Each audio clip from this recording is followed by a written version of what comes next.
world's toughest bicycle race. Everest is more dangerous, but Raam is a lot harder.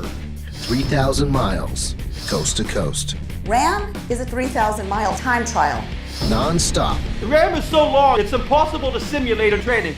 12 states, Pacific Ocean, Rocky Mountains, Great Plains, and the Atlantic Ocean. We are really finding what we are looking for, which is to discover America. 25 countries, 300 plus racers, 1,000 plus crew. Now that I'm here, oh my gosh, this is so much bigger. It's the longest running endurance cycling race in the world. We just gotta let it rip. That's what it's about, man, having a spirit of adventure.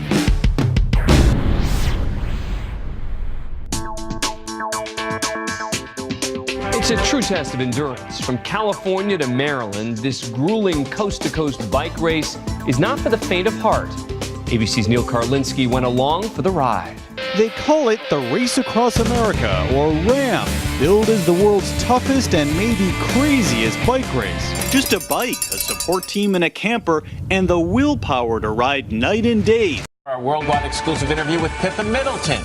She was recently in the States for a charity bike race, riding across 12 states in just 6 days. I love it. It's got incredibly very friendly, very welcoming, and we felt that the entire way. We talked a lot in just the last hour or so about this great bike event she did across America, money she raised for 2 really great charities. We're going to hear more about that.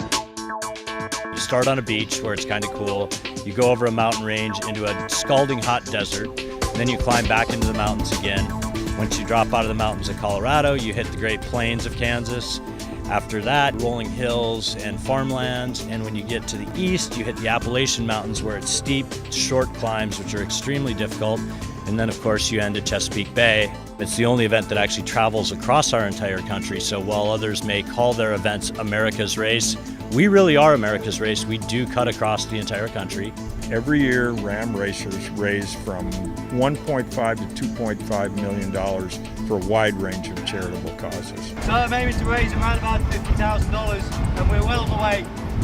And I'm raising money per mile at Raam. One of the wonderful things about Raam is that so many of the racers and teams use it as a means of raising awareness or raising funds. There's just been millions of dollars raised through this event in its history. This year we have between 20 and 25 countries. Different types of people from all over the world, all unified by the ambition to see how far they can go. I'm glad to be here as a Brazilian because Brazil is an important country for Raam. We participate almost every year with many teams, many solo riders. We are the first female women's team of Germany. A lot of newspapers and radio and television asking for interviews. That's the reason why we get sponsors. The legends of the road arrive. Mickey Diamond, Dave Zabriskie, Dave Mira, Ben Bostrom. A legend doesn't live in the gray zone. He takes big risks, big chances.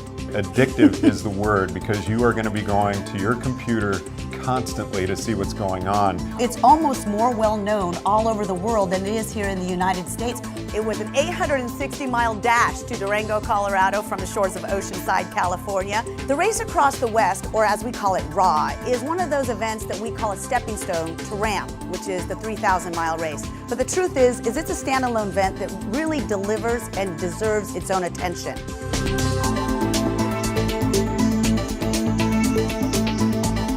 Ride hard, ride safe. We'll see you in Annapolis, Maryland.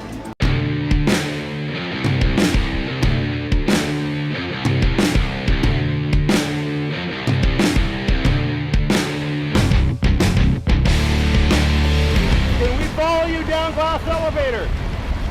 If you can.